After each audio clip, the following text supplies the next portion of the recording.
Doctor Sachin Raj అత్యాధునిక world class physiotherapy treatment తో అన్ని రకాల నొప్పులకు శాశ్వత పరిష్కారం.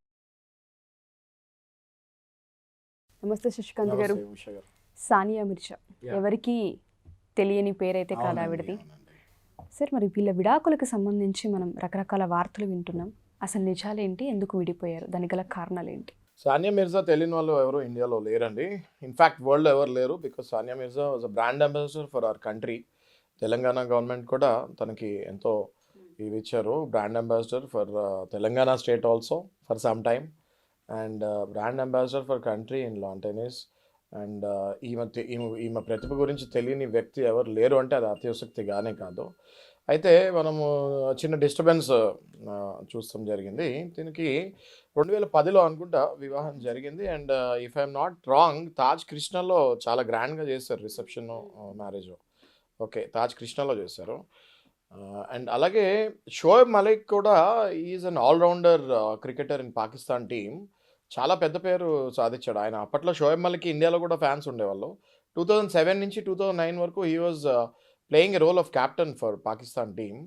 ఆ తర్వాత కరాచీ కింగ్స్కి ప్లే చేస్తున్నాడు అని మనం విన్నాము లీగ్లో. But Shoaib Malik if not batting, bowler, is an allrounder. Okay, అక్కడ క్రేజ్ ఉంది ఆయనకి, పాకిస్తాన్లో క్రేజ్ ఉంది.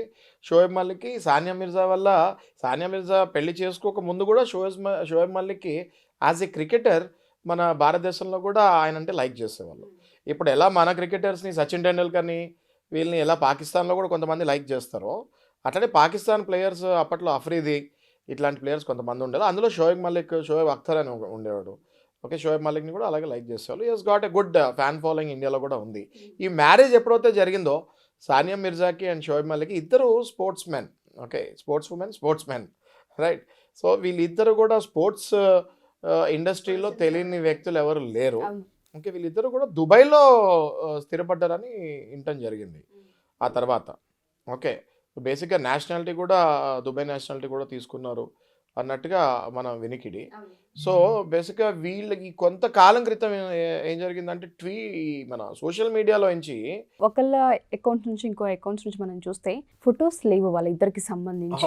అండ్ షోయబ్ మాలిక్ గారు కూడా తన పేరుని తొలగించడం జరిగింది. వాళ్ళ వైఫ్ ఎవరైతే సానియా మిర్జా ఉన్నారో తన పేరు కూడా తీసారు. అప్పటి నుంచి డౌట్స్ ఎప్పటికప్పుడు ఇన్స్టాలో చూసినా, మనం ఫేస్బుక్లో చూసినా, సోషల్ మీడియా పరంగా ఏ విధంగా చూసుకున్నా డివోర్స్ తీసుకున్నారా లేదా అన్న విషయం పైన క్లారిటీ రాలేదు. కరెక్ట్. సో కానీ తర్వాత ఎటకెళ్ళకి మనకి క్లారిటీ ఎక్కడ వచ్చిందంటే, ఇప్పుడు he is married Sana Javed అనేసి పాకిస్తానీ ఫిల్మ్ హీరోయిన్ని మ్యారేజ్ చేసుకుంటాం జరిగింది. అది మ్యారేజ్ చేసుకున్న తర్వాత మనకి వీళ్ళు విడాకులు తీసుకున్నారు అన్నది కూడా బయటకు వచ్చింది న్యూస్. ముందే విడాకులు తీసుకున్నారు అని. మళ్ళీ అందులో కొంచెం లోతుగా వెళ్తే, ఎప్పుడైతే ఈ సనా జావేద్ తోటి ఈయన ముందే ఎఫ్ఐఆర్లో ఉండి సహజీవనం చేస్తూ ఉన్నాడు అని తెలిసి దానికి దిగ్భ్రాంతి చెందిన సానియా మిర్జా విడాకుల వైపుకి దిశ వేస్తూ విడాకులు ఇచ్చిందని మనం అనుకుంటున్నాము. ఓకే, అంటే వీళ్ళ డివోర్స్ కాకముందే అటు సైడ్ నుంచి అక్రమ సంబంధం పెట్టుకున్నారని అనుకోవచ్చా? అంతేనండి, that is what we are coming to know. ముందే డైవోర్స్కి ముందే ఈయన షోయబ్ మలిక్ ఉన్నాడు, సనా జావేద్ తోటి పాకిస్తానీ ఫిల్మ్ హీరోయిన్ తోటి అక్రమ సంబంధం అనే బదులు లివిన్లో ఉన్నారు వాళ్ళు. లివిన్లో ఉండటం వల్ల అక్రమ సంబంధమే అనొచ్చు మ్యారేజ్ అయినప్పుడు. ఓకే, సో అది భరించలేక సానియా మిర్జా డైవర్స్ అప్పుడే ఇచ్చేసింది. ఆ తర్వాత ఇప్పుడు ఇన్నాళ్ళకి వీళ్ళు లివిన్ నుంచి మ్యారేజ్కి వెళ్ళారు. మ్యారేజ్ చేసుకున్నారు కాబట్టి మనకి ఇన్ఫర్మేషన్ అంతా బయటకు వచ్చింది. సో లేకపోతే మనకు తెలిసేది కూడా కాదు. సో ఎప్పుడైతే వీళ్ళు సోషల్ మీడియాలో ఒకళ్ళ పిక్చర్స్ ఒకళ్ళు తీసేసి ఒకళ్ళ పేర్లు వెనకాల పేర్లు తొలగించుకున్నారో అప్పుడే అందరూ అనుకున్నారు there is some disturbance going on అని. మొన్నటికి క్లారిటీ వచ్చేసింది, కంప్లీట్ క్లారిటీ వచ్చింది. అండ్ ఇంకోటి ఏంటంటే, ఇన్స్టాగ్రామ్లో సానియా మిర్జా గారు కూడా ఒక చిన్న పోస్ట్ చేయడం జరిగింది సార్. పెళ్ళి అనేది కష్టమే, విడిపోవడం కూడా కష్టమే. ఆ పోస్ట్ వెనకాల రీజన్స్ ఏంటంటే, మీకు ఏది కష్టంగా ఉంటే దాన్ని వదిలేయండి అని కూడా చాలా పెద్ద స్టేట్మెంట్ యూస్ చేశారు. సానియా మిర్జా గారు ఏమన్నారంటే, పెళ్ళి చేసుకొని బంధంలో ఉండాలన్నా చాలా జాగ్రత్తగా చూసుకొని అడుగు వేయాల్సిన అవసరం ఉంటుంది. చాలా జాగ్రత్తగా అడుగేయాలి. Everything looks very green before marriage అని తను ఇండైరెక్ట్గా చెప్తాం జరిగింది. Other side always looks green అనొచ్చు, everything looks green before marriage అని అనొచ్చు, రెండు ఒకటే. ఓకే, మ్యారేజ్ తర్వాత కూడా అంతే జాగ్రత్తగా ఉండాలి.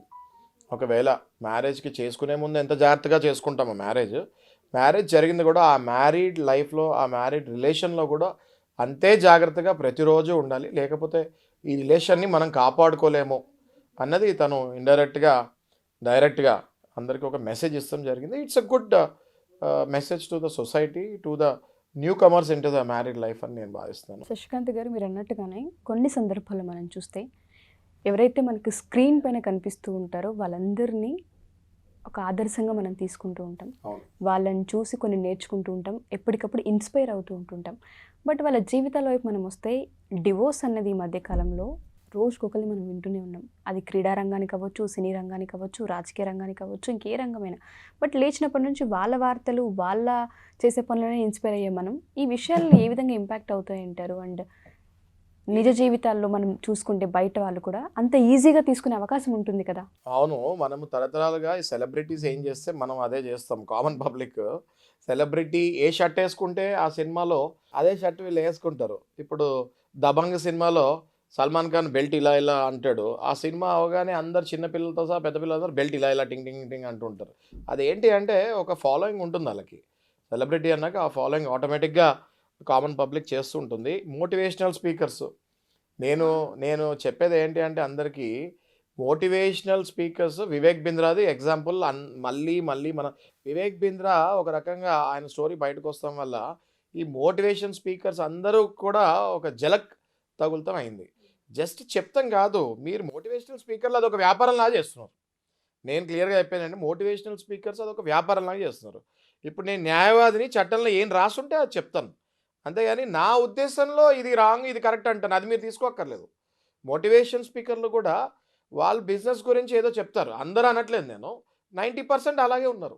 ఒక 10% ఏమీ ఆదాయం లేకుండా, లేకపోతే ఏమీ దానివల్ల ఏమీ ఉపయోగం, మానిటరీ బెనిఫిట్ లేకుండా చెప్పే వాళ్ళ మాటలు కూడా మనం మళ్ళీ ఆ పుస్తకాల్లో చదువుకున్నవే కరెక్ట్ అని నేను భావిస్తాను.